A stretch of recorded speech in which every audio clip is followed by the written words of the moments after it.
this is Drew Patterson with Food Service and the Paradigm Culinary Committee, and I'm here with Rich Malachy from Malachy Parts and Service out of New York, New Jersey. Thanks for your time today.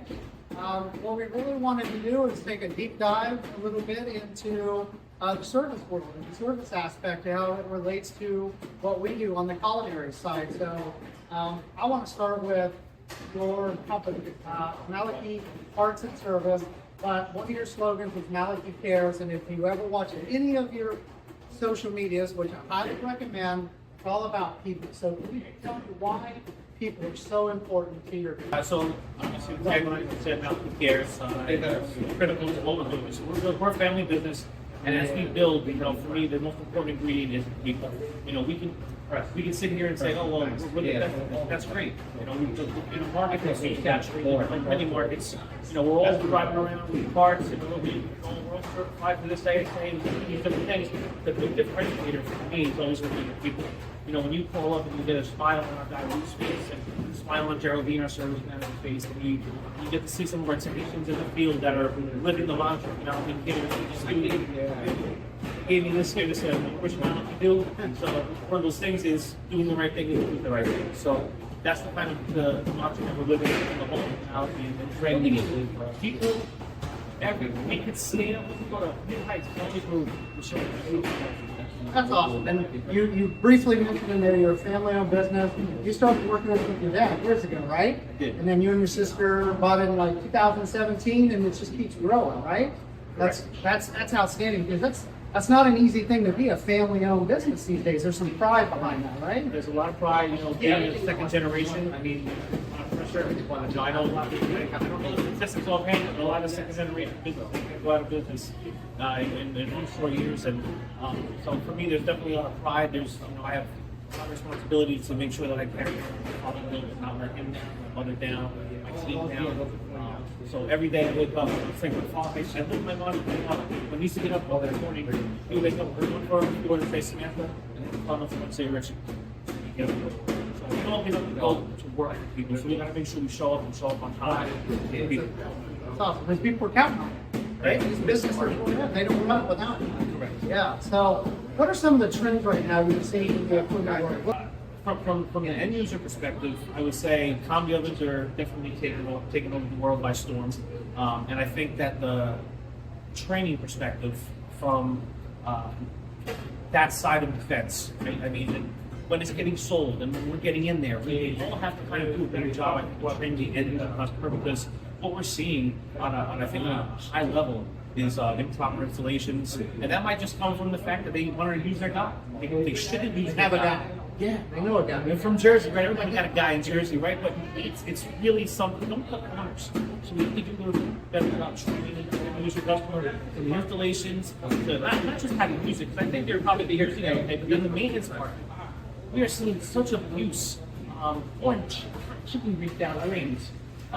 Slamming the meat probes in these doors, like I mean, it's just a lack of understanding and knowledge. So I think that, from the perspective, that's good.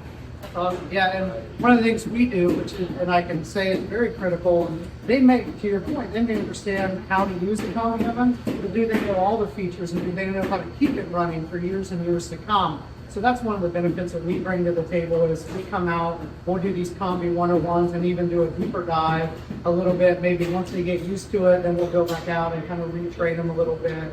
So, I do believe, and I'd love to hear an installer service say, training, because that is so paramount. Even on little stuff, door gaskets and, hinges, keep them clean, so that's awesome.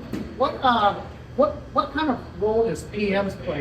Saying this, most people that I come across, we should have 100 more PM accounts, and agreements in our market. We don't, and a lot of people don't believe in it. I will tell you this.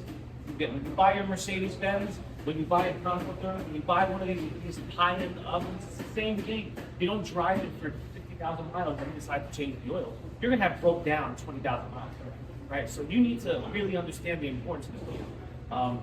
And we're just not seeing it on that level. I don't think they realize, obviously it's an investment. If you're an owner, big things, man, you have to realize if you're putting these big walk-ins, you have to clean the clothes. You have to wipe down the gaskets. You have to make sure that you're having somebody come in and check $50. check gas pressure on the fryers. Make sure everything's running as it should to get that, kind of sight down the road. You know what?